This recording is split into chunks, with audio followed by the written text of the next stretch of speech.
Hello everyone, আসসালামু আলাইকুম। কেমন আছেন সবাই? আজকে রান্না করব বাটা মশলা দিয়ে হাঁসের মাংস। অনেকদিন ধরে চিন্তা করছিলাম যে বাটা মশলা দিয়ে রান্না করব। তো শীত আসার আগে আয়ানের বাবার হাঁসের মাংস খেতে ইচ্ছে করছে, তাই ভাবলাম আজকে হাঁসের মাংসটা বাটা মশলা দিয়ে রান্না করি। তো প্রথমেই আমি গরম মশলাগুলো একটু ভেজে নিয়েছি, তারপর দিয়ে দিলাম সামান্য পরিমাণ আস্ত জিরা।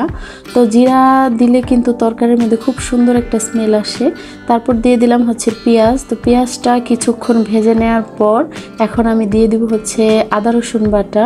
আজকে সব মশলা আমি পাটায় বেটে নিয়েছি। বেশ কিছুক্ষণ ভেজে নিব, তাহলে আদা রসুনের কাঁচা গন্ধটা চলে যাবে। আদা রসুনের রংটা যখন চেঞ্জ হয়ে আসছে তখন আমি দিয়ে দিলাম হচ্ছে সামান্য পরিমাণ পানি। এখন দিয়ে দিব হচ্ছে ধনিয়া আর জিরা একসাথে বাটা।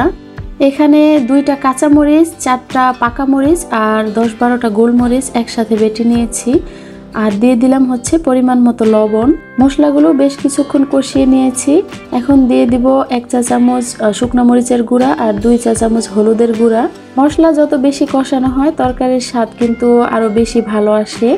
তো এখন হচ্ছে আমি সামান্য পানি দিয়ে বেশ কিছুক্ষণ মশলাটা কষিয়ে নিব। মশলা কষানো হয়ে গেছে, এখন আমি দিয়ে দিব কেটে ধুয়ে রাখা হাঁসের মাংস। হাঁসের মাংস রান্না করার আগে খুব ভালো করে আগুনে সেঁকে নিতে হয়। তো আমার এই কাজটাই সবচেয়ে বেশি ভয় লাগে। তো আমি যতটুকু পেরেছি ততটুকুই করে নিয়েছি। হাঁসের মাংস শীতের মধ্যেই খেতে বেশি মজা। শীতেই নাকি হাঁসের মাংসের মধ্যে অনেক তেল থাকে।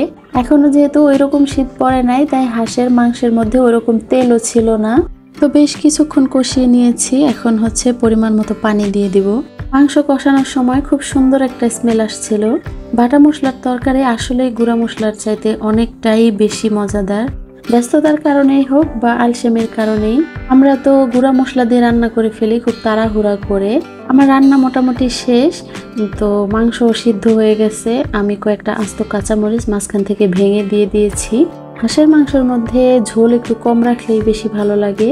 এখন দিয়ে দিব হচ্ছে ভাজা জিরার গুঁড়া।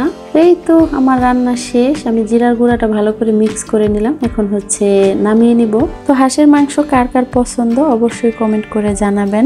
আমার কিন্তু হাঁসের মাংস তত একটা পছন্দ ছিল না, খেতাম না বললেই চলে। তো এখন আস্তে আস্তে সবকিছুই খাওয়া শিখে যাচ্ছি। আমি অত ভালো রান্না করতে না পারলেও মাঝে মধ্যে 2-1টা রান্না খুবই ভালো হয়ে যায়। আর যেই রান্নাটা বেশি ভালো হয় সেটাই আপনাদের সাথে শেয়ার করি। হাঁসের মাংস কার কার পছন্দ অবশ্যই কমেন্ট করে জানাবেন। আর আজকের রান্নাটা কেমন লাগলো সেটাও জানিয়ে দিবেন কমেন্টের মাধ্যমে। তো ভিডিওটি ভালো লাগলে একটা লাইক দিয়ে দিবেন। ভিডিওতে দেখে বোঝা যাচ্ছে কিনা জানি না, তবে রান্নাটা মাশাআল্লাহ অসাধারণ হয়েছে।